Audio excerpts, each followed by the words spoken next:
Hola, bienvenidos al episodio número 2 de Notas del Grimorio.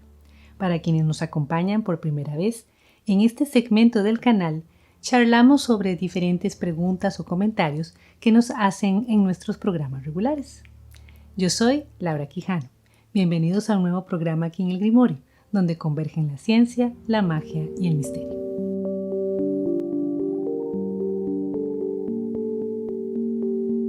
Empezamos con Diego Barbosa, que en el programa de Vibración del Pensamiento pregunta: ¿puedo manifestar algo que deseo con todo mi corazón gracias a mis pensamientos? En ese programa charlamos o comentamos el libro La vibración del pensamiento o La ley de la atracción en el mundo del pensamiento de William Walker Atkinson, en la cual se explicaba la verdadera ley de la atracción. De acuerdo con esta ley, es necesario que la proyección de nuestros pensamientos o la energía o vibración de nuestros pensamientos estén en sintonía con nuestras acciones para poder hacer que se manifieste aquello que queremos o para poder atraer aquello que queremos. Esta posición es diferente del poder de la imaginación de Neville Goddard. De acuerdo con este planteamiento de Goddard, ahí sí, la sola imaginación o el solo pensamiento es suficiente para crear la realidad. De acuerdo con mi experiencia, en realidad es preferible o puedo ver en acción la ley de la atracción de acuerdo con el planteamiento de Atkinson. He visto que funciona muy bien para cuando uno desea que se manifiesten cosas especialmente que están fuera de nosotros, como un trabajo nuevo, una relación, este tipo de deseos o de aspiraciones. El poder de la imaginación, de acuerdo con el planteamiento de Goddard, se puede ver más en acción cuando se refiere a nuestro cuerpo, cuando queremos, por ejemplo, curarnos. Ahí sí el poder del pensamiento sobre nuestro propio cuerpo suele ser suficiente o puede ser suficiente para alcanzar lo que queremos o para alcanzar nuestro objetivo.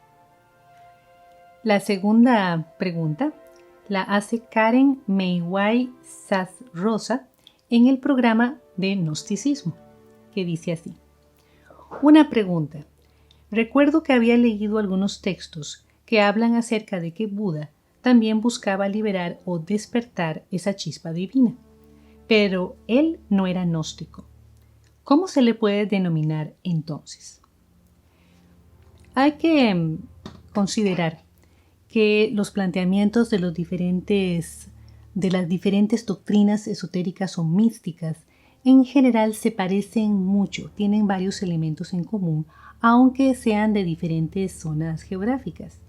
La aspiración del gnosticismo de alcanzar la gnosis o de alcanzar ese conocimiento de la realidad trascendental se parece mucho a la aspiración del misticismo oriental, tanto del budismo como de otras corrientes orientales de este tipo, de alcanzar la iluminación. Entonces, en el caso de Buda, se trata de alcanzar lo que ellos conocen, lo que se conoce en el budismo y en otras corrientes místicas orientales como iluminación.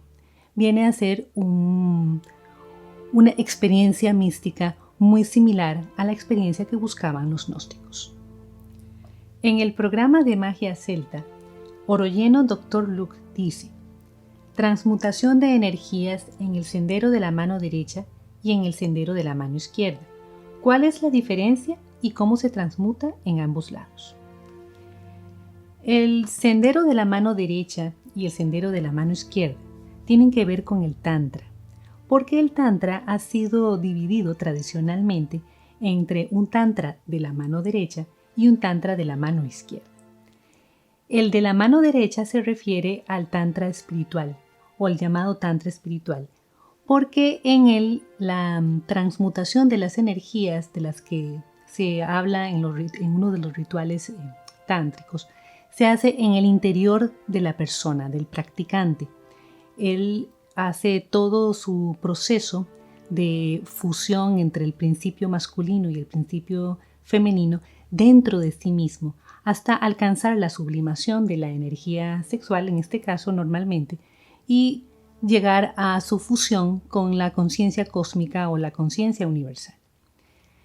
En cambio, en el Tantra de la mano izquierda o el llamado Tantra de la mano izquierda, se emplean objetos materiales externos en un ritual que se hace de forma externa a los practicantes. Y normalmente se utilizan objetos que son considerados tradicionalmente como impuros o prohibidos, pero impuros o prohibidos desde la perspectiva de la sociedad convencional, no desde la perspectiva del propio Tantra.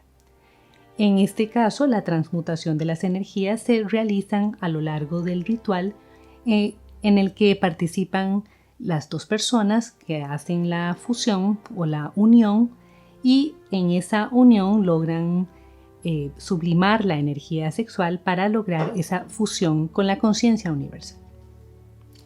En el programa de magia celta, Susana Ochoterena dice: Laura, ¿en los rituales paganos había sacrificios humanos o es pura invención? Me encanta tu canal, aprendo muchas cosas interesantes. Muchas gracias, Susana. Se ha dicho mucho que los rituales paganos involucraban siempre o solían involucrar sacrificios humanos, pero no hay pruebas contundentes al respecto. Al menos con respecto a los rituales paganos en el Medio Oriente, existe la posibilidad de que hubiera este tipo de sacrificios, en especial cuando había circunstancias extraordinarias, como por ejemplo cuando había una sequía, una escasez o cuando había una guerra. Pero que fuera de manera habitual ya es más dudoso. Y con respecto a los rituales paganos celtas, o más propiamente los druídicos, de los druidas, pues, es más probable que fuera parte de la propaganda de Roma, que los veía como sus enemigos y que estaba muy interesada en presentarlos como salvajes, como seres despreciables a los que estaba justificado conquistar e inclusive eliminar. José Barcelona Galve, en el programa dedicado al COVID-19, indica lo siguiente: solo una pregunta. ¿El sexo qué tipo de vibración tiene? ¿Es positivo para activar la ley de atracción? Gracias, Laura, por tu trabajo. Un abrazo. Un saludo, José. La ley de la atracción es una ley universal que no necesita ser activada por nosotros, no necesita que uno la active, porque siempre está funcionando. O sea, funciona de manera inevitable con independencia de que uno la conozca o no, o de que uno sea consciente de ella o no. Claro que es importante conocerla para poder uno saber si puede o cómo puede uno aprovechar ese conocimiento en beneficio propio. Pero en sí misma la ley de la atracción siempre está activa. Ahora, no tiene conexión con el uso de la energía sexual como manera para obtener un objetivo, para alcanzar un objetivo. En este caso, cuando uno quiere utilizar este tipo de energía, estamos hablando de magia pura, de la puesta en marcha de un ritual que es necesario poner en marcha para poder mover las energías, en este caso la energía sexual, para obtener eso que uno quiere. Tal como lo explicamos en el programa de Magia Sexual Celta, donde hablamos sobre un ritual específico para lograr este cometido.